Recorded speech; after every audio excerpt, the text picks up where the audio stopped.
Hey everyone, welcome back to Threaducation. Today I'm back with a video that I've been wanting to make for a very long time, and yes, I am of course talking about the history of Rhude. The reason that I've been wanting to make this video is because I know that many of you watching this right now are interested in starting your own label someday, or perhaps you already have started your own label. And I think that this story of how Rhuigi Villasenor launched his own luxury label from scratch is one that you can learn a lot of lessons from. Beyond that, I think that Rhuigi is one of the most promising designers of his generation, so I think it'll be good to take a step back, acknowledge how far he's come in a short period of time, and perhaps we can even get a glimpse of where his future's headed. So without further ado, let's get into it. This is the history of Rhude. In 1992, Rhuigi Villasenor was born in the Philippines.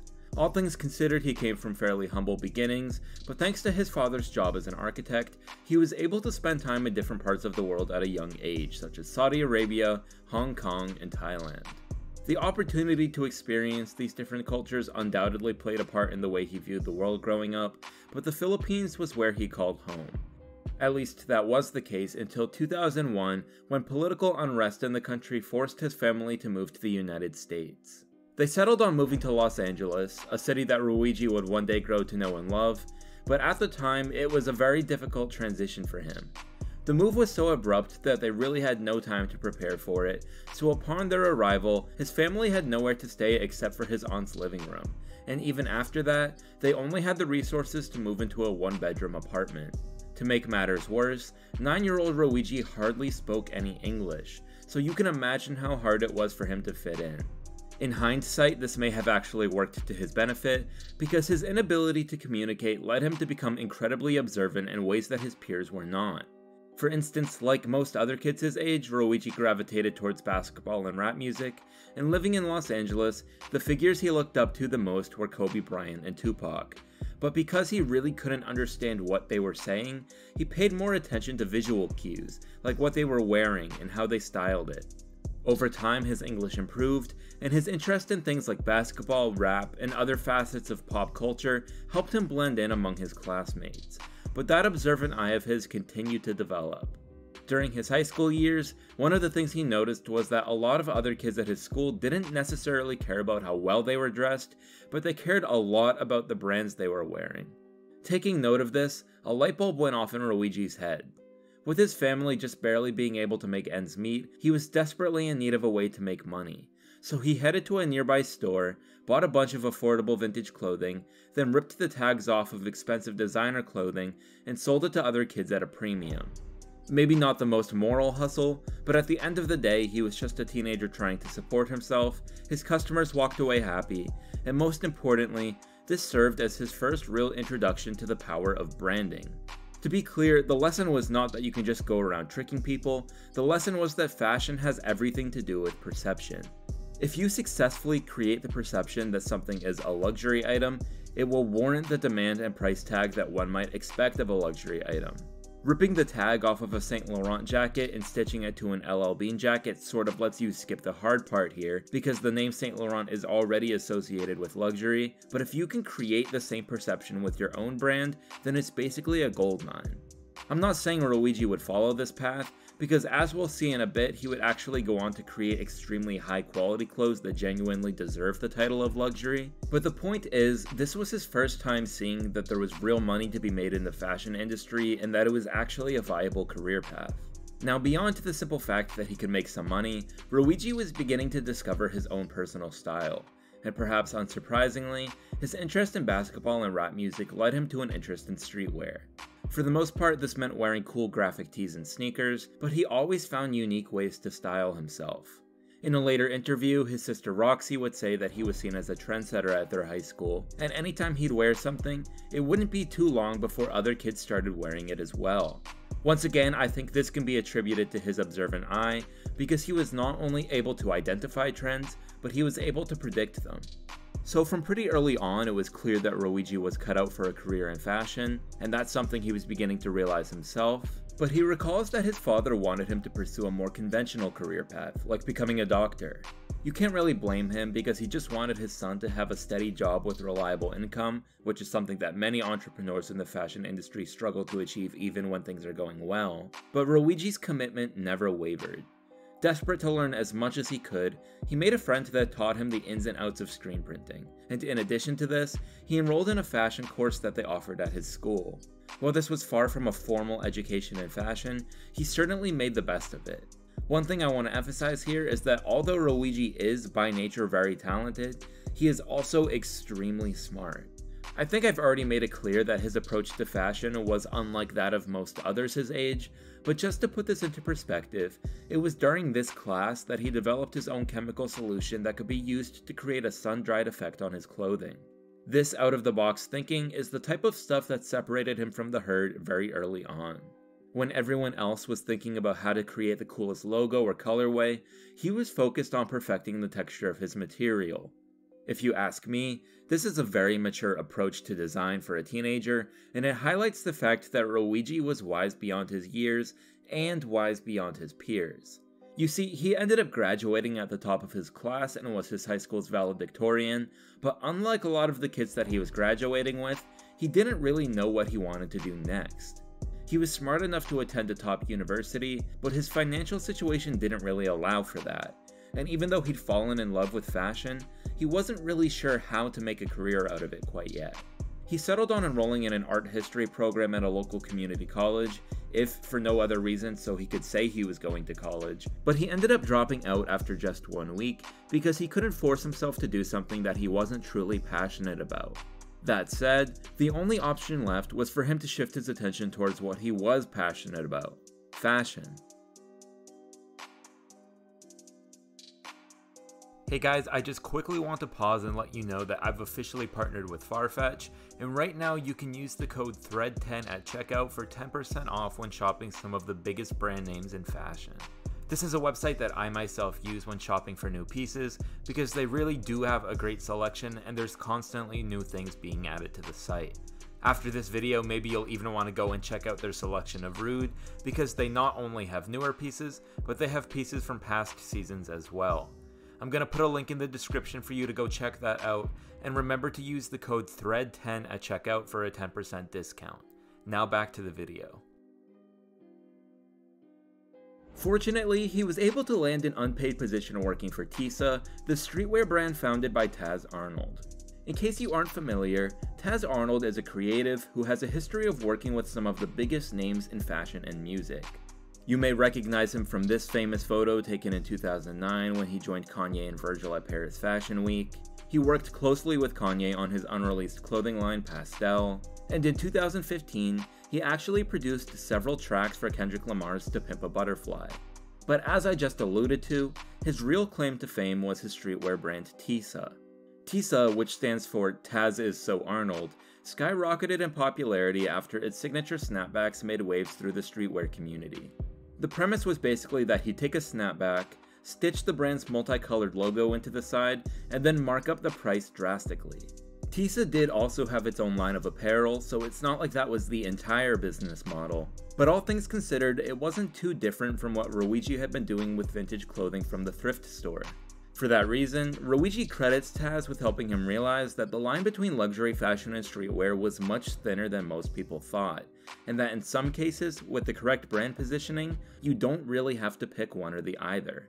Although working for a popping streetwear brand like Tisa was undoubtedly a valuable experience for him, Rhuigi realized pretty early on that he wanted to broaden his skill set. Because he grew up liking streetwear, and he'd now worked for a high-end streetwear brand, but he didn't have much experience with traditional high-end fashion.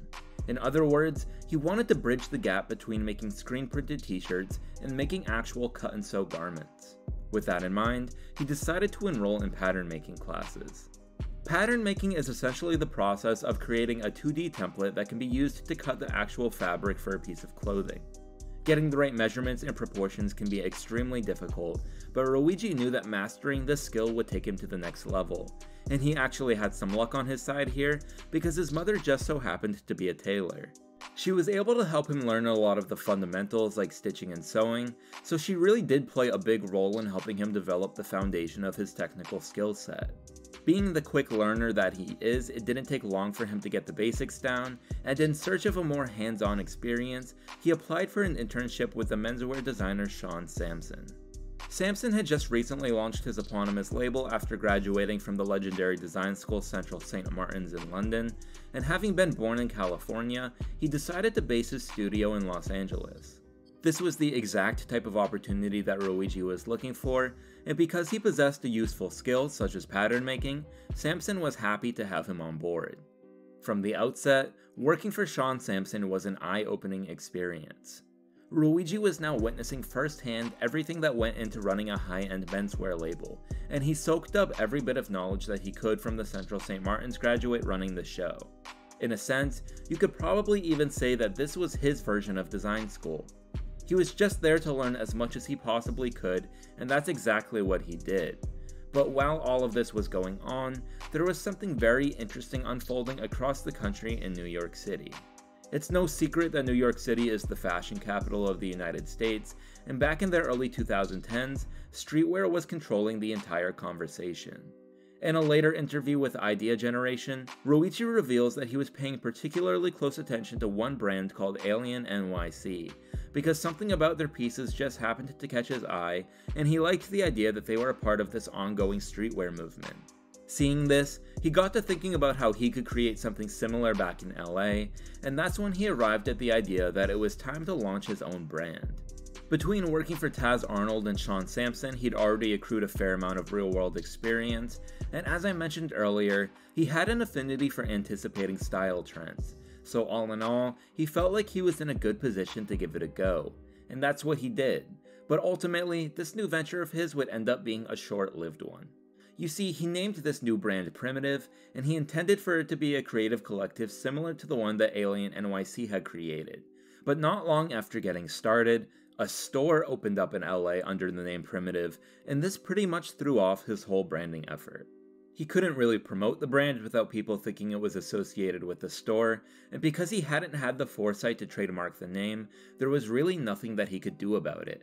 So just like that, he stopped working on Primitive, and rather than trying to build an entire brand, he took a step back and started focusing on individual pieces. Now, something that we haven't really talked about up until this point is that Rhuigi was very active on MySpace, and by posting his work there, he was able to make connections in the online streetwear community. He was far from internet famous, but this was a good way for him to market his pieces, and it's true what they say about how you never know who's watching. You see, not long after walking away from Primitive, Rhuigi tapped into his West Coast roots and created an all-over print bandana t-shirt. When he first made it, he wasn't necessarily thinking about creating something he could sell, but he ended up taking a few photos of himself wearing it and put them on his website. After that, he just waited and waited and waited. The shirt was cool, but the fact of the matter is that not many people were seeing it, and with a $150 price tag, the few people who did stumble upon it weren't convinced enough to part ways with their money. It's not like Rhuigi expected the orders to be flying in out of nowhere, but he was still let down by the fact that not a single person was interested. At least, that was the case until one day, seemingly out of the blue, he was contacted by somebody saying they wanted the shirt. And that somebody just so happened to be Kendrick Lamar's stylist. By chance, they'd found the shirt online and told Rhuigi that it would be perfect for one of Kendrick's upcoming press appearances. As I'm sure you can imagine, he was ecstatic about the idea of a West Coast legend in the making wearing his West Coast inspired design, so he happily sent over one of the shirts. And after that, he really didn't give it too much thought. At most, he hoped he'd be able to generate more interest in his work by saying that Kendrick Lamar was a fan, but little did he know that this one t-shirt was about to change everything. On July 1st, 2012, Rhuigi was sitting at his parents' house watching the BET Awards, and he could hardly believe his eyes when Kendrick walked up stage to receive the Lyricist of the Year award wearing the shirt he'd sent him. Hardly able to contain himself, Rhuigi started jumping around the room as he realized that the so-called press appearance the stylist had been talking about was the BET Awards. Kendrick ended up performing in the shirt later on in the night, thus giving it even more attention, and as unbelievable as all of this was, it was only the beginning. Kendrick's appearance was one of the most talked about things on the internet that night, and by association, Rhuigi's social media accounts started blowing up almost immediately. As he tells it, he was riding in the car with his sister the next day when he checked his phone. It could barely believe his eyes upon seeing the amount of orders that had come in on his website. Overnight, he'd racked up more than $150,000 in sales. Rhuigi will be the first one to tell you that he had tears in his eyes looking at the number because this really was a life-changing amount of money. When his family moved to the country, they couldn't afford to have more than a one-bedroom apartment, and up until this point, he'd been flipping vintage clothing just to get by. But now, in the blink of an eye, his t-shirt was bringing in so much money that he didn't know what to do with it. And I mean that literally. With a bigger balance in his bank account, Rhuigi could now afford to pay for the luxury lifestyle he'd always wanted, but he could only afford it for so long. You see, once the dust settled, he was left with a Mercedes, a collection of watches, designer clothes, and no money. There was nothing left to reinvest into the brand, and that meant there was no way for him to keep the cash coming in. He realized his mistake, but at the same time, he had no regrets about getting a taste of the lifestyle that he'd been working towards for so long. In fact, this whole ordeal actually motivated him more, because he knew that he needed to start treating his brand like a real business if he wanted this lifestyle to continue. That said, he got right back to work, and the first item on his agenda was picking out a name for the brand. After moving on from Primitive, he'd really just been working under his own name, and even the bandana t-shirts he released had no real brand affiliation. So when it came to picking a name, he very well could have gone with Rhuigi Villasenor, but he knew that he wanted it to be short, ideally one syllable, and easy for people to remember. The other thing he knew that he wanted was for the name to begin with the letters RH. For context here, Rhuigi's grandfather started a tradition in his family where his children, their children, and so on would all have names that began with RH, and so incorporating this into his brand's name would be his way of paying homage to his family. Keeping this criteria in mind, he cycled through some potential options and eventually settled on the name Rhude. It was simple, had a nice edge to it, and perhaps most importantly, it could be spelled with an RH. Having settled on the name Rhude, Rhuigi's next order of business was preparing for his first official release, and as you'll remember, he had no money left, so this put him in a bit of a predicament. Not to be deterred, he decided to look at his financial limitations as nothing more than a business constraint, and when you have a business constraint, all you need to do is find the appropriate business model. For him, the appropriate business model was to host a pre-sale. Hosting a pre-sale is when you put a product up for sale, often in unlimited quantity, and then use the funds you receive to fund production. The downside of this is that you won't be able to ship your product immediately, and in the case of production delays, you might be forced to deal with some very unhappy customers wanting to know where their order is. But if executed correctly, the pre-sale model can maximize efficiency by creating a perfect alignment between supply and demand. In a sense, this is sort of what he did with his first release, because he clearly didn't have $150,000 worth of t-shirts to ship out the door on a day's notice. But this time around, he'd be more prepared because he'd be able to communicate with his manufacturers ahead of time to ensure that they had the capacity to fulfill that many orders without any delays. So all that said, the choice was clear. Without the money to produce his collections up front, Rhuigi knew that the pre-sale model was his only option. His next big task was deciding what he actually wanted to release, and if you ask me, this was his smartest decision of all. He decided to re-release the bandana tee. More than anything else, this decision came down to the fact that Rhuigi needed to establish brand recognition. People already knew about the bandana tee, but they didn't know it was his, so by doing a re-release, he was finally able to associate them with the name Rhude. The other piece here is that he knew there was already demand for these tees, so rather than rolling the dice and hoping that one of his new designs would have the same impact, he went with one that already had proven success. So all things considered, this release was the best financial decision and marketing decision that he could have made, and fortunately, it paid off. As intended, he recouped a lot of the money he'd blown from the first release, and this time around, he knew that he needed to reinvest it into his business. That's what he did, but Rhuigi was about to learn one of the hardest lessons of doing business. Even if you make the right decisions, you won't always get the right outcome.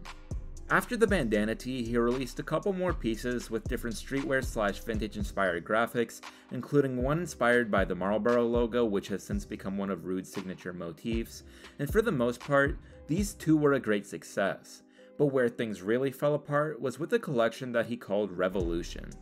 By design, this collection was supposed to be a bit more experimental than other things he'd done in the past, and generally speaking, it's good to branch out and try new things, but for some reason, his newly developed customer base just didn't go for it.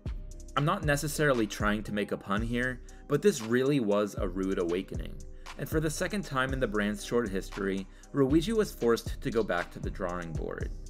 Trying to determine the best path forward, he reconsidered his strong suits and realized that he'd always had an affinity for both vintage and luxury fashion. With the Revolution collection, he had more or less abandoned both of these by pushing the envelope a bit too far with his experimental designs, and seeing that, it became clear to him that he needed a proper return to form. The end result of this return to form would be the now famous Sugarland Tea.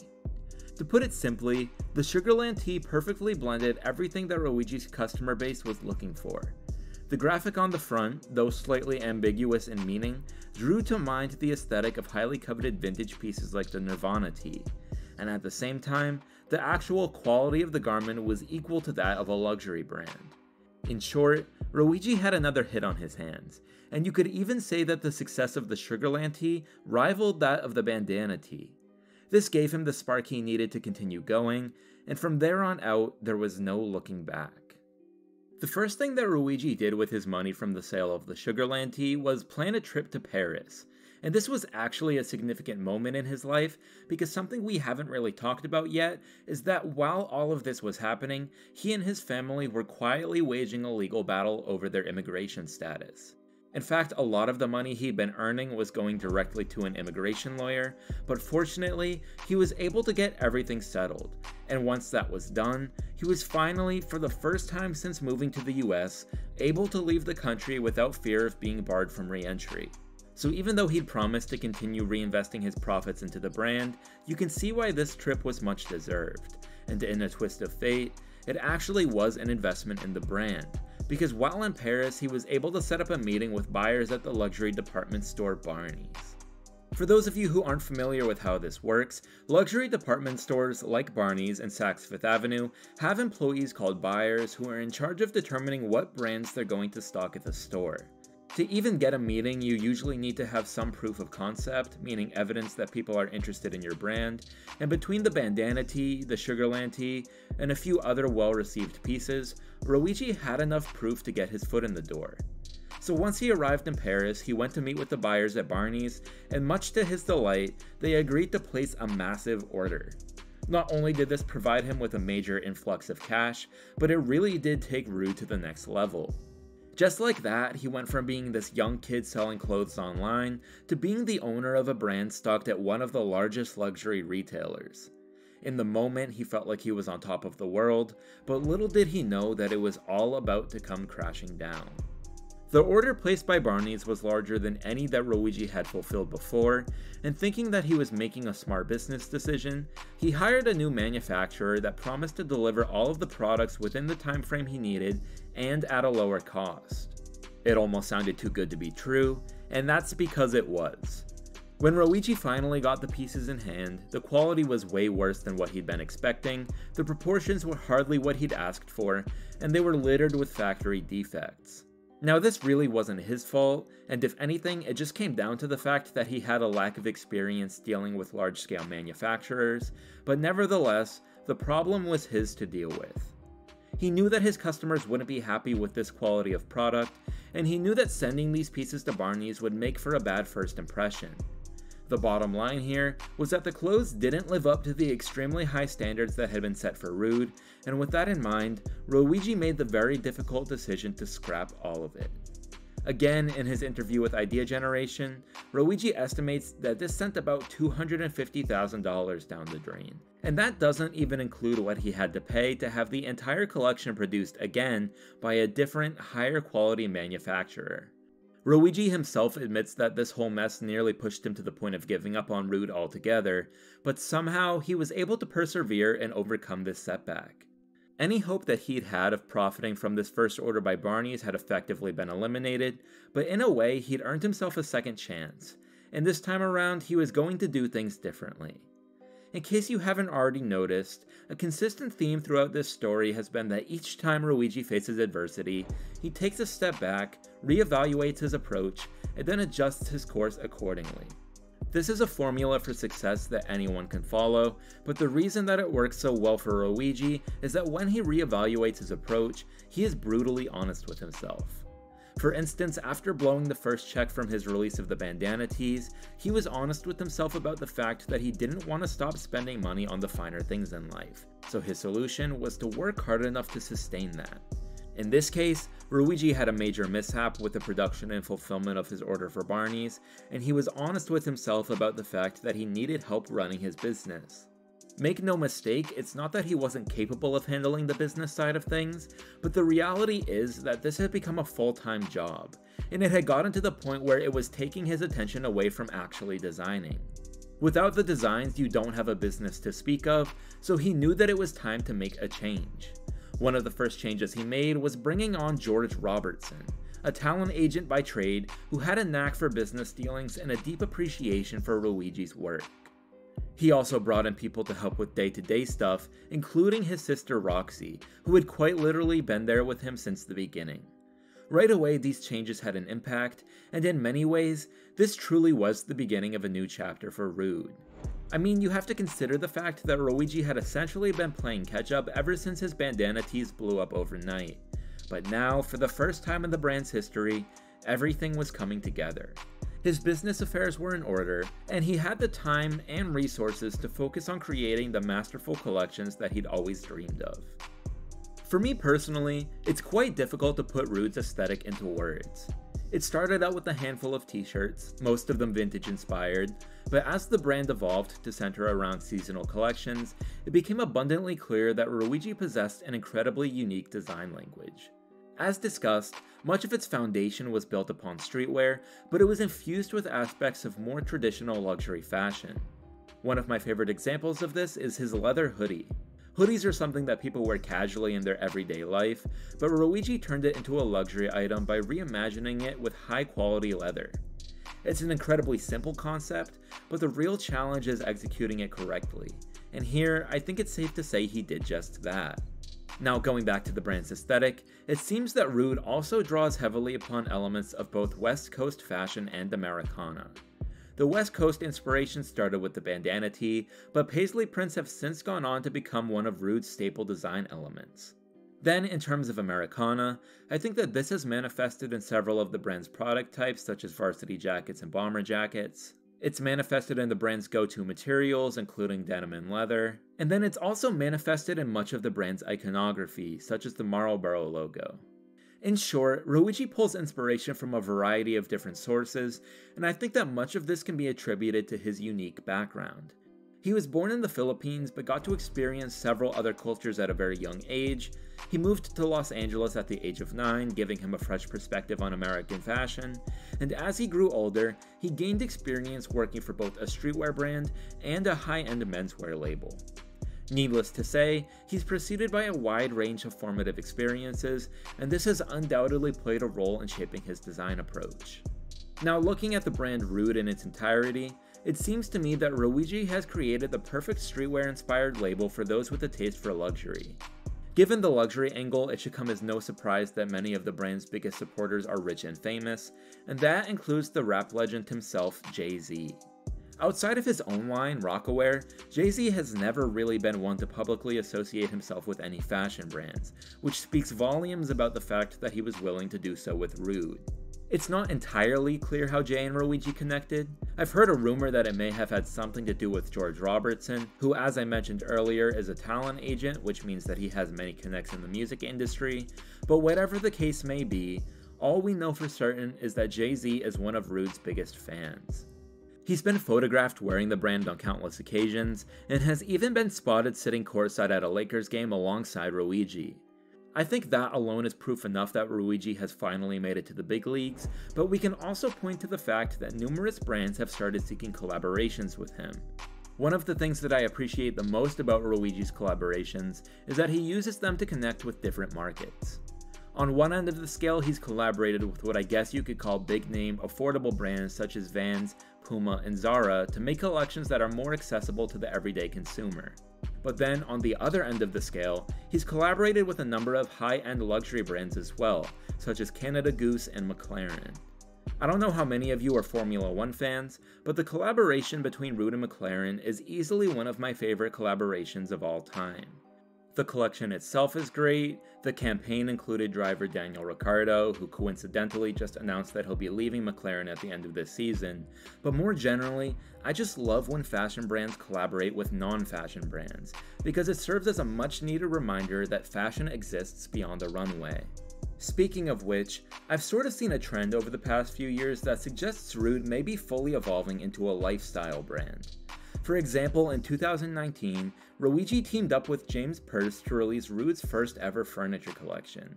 And then, in 2021, he teamed up with the appliance company Instant Brands to release a kitchenware set. With both of these collaborations, Rhuigi is making a statement, and that statement is that Rhude can be a part of everyday life. This is something that I hope he continues to explore, because these types of projects really allow him to put his masterful craftsmanship on display. Now going back to the main line, Rhuigi made his Paris Fashion Week debut back in 2019 with the presentation of his Spring-Summer 2020 collection titled 7 Falls. And for him, this was like a rite of passage. He'd spent his entire life admiring high-end European luxury labels, and now, after everything he'd been through, there he was alongside them on the Fashion Week lineup. Since then, he's gone on to host several more fashion shows, all receiving critical acclaim, but the most important fashion show of his life will be taking place later this September. Why is it the most important, you may ask? Well, it'll be the first time that he presents a collection for a brand other than Rhude, because earlier this year, he was named the new creative director of the Swiss luxury fashion house Bally. So some background here, Bally was founded in 1851, and in the beginning they only made shoes, but they eventually added a full ready-to-wear line, and over time, they've grown to become a highly lauded luxury label. That said, the brand has been around for a long time and has seen a number of ownership changes that you could argue thwarted its momentum. I mean, prior to Rhuigi, the brand hadn't appointed a new creative director since the former one left back in 2017. But all that said, I think we're about to witness a major turnaround. Bally appointed a new CEO in 2019, and with the decision to bring Rhuigi on board, they've made it clear that they want to revitalize the fashion house. Now if you ask me, I think that Rhuigi is the perfect choice here because he has the skill set necessary to update Bally's rich heritage of luxury to have more mainstream appeal in the modern fashion industry. As far as what I expect, I think he's going to be leaning heavily upon Bally's roots as a footwear company. In recent years, he's been focusing a lot more on Rhude's footwear, as he's debuted a number of boots, loafers, and my personal favorite, the recess sneakers. Like I said, this shift is more recent, but if I'm being honest, I think footwear might even be Rhuigi's strong suit. Don't get me wrong, he's a well-rounded designer to begin with, but something about his shoes just demonstrates his understanding of the synthesis of silhouettes, materials, and colorways. So if my inclination is right that this will be a priority of his at Bally, then I think we're all in for a treat. But either way, I'm very excited to see what he does in this new position. I'm sure there's going to be a learning curve, but I think that it's a real possibility that in a few years' time, Bally will be in the same conversation as some of the larger, more popular fashion houses that we talk about today. Well, that's just about everything I wanted to touch on for the history of Rhude. To me, Rhuigi is at the forefront of a new vanguard taking the fashion industry by storm, but my hope is that this video gives you an idea of everything it took for him to be in this position. Remember, there was a point in time where nobody wanted his pieces. The bandana tee sat on his website for weeks, if not months, and not a single person wanted to buy it. But that all changed overnight when it was noticed by Kendrick Lamar's stylist. Let me be clear though, this wasn't just luck. Because Rhuigi had taken the time to learn about creating high-quality garments, he created a piece that he was proud of, and he continued promoting it online despite receiving almost no interest upon its initial release. So to me, that's not luck, that's perseverance. And perseverance is something that would be key to Rhuigi's success throughout the early parts of his career. He abandoned his first brand, Primitive, after failing to trademark the name in time, but he persevered, and that led him to creating Rhude. One of Rhude's first collections, the Revolution collection, was a resounding failure, but he persevered, and that led him to creating the Sugarland collection.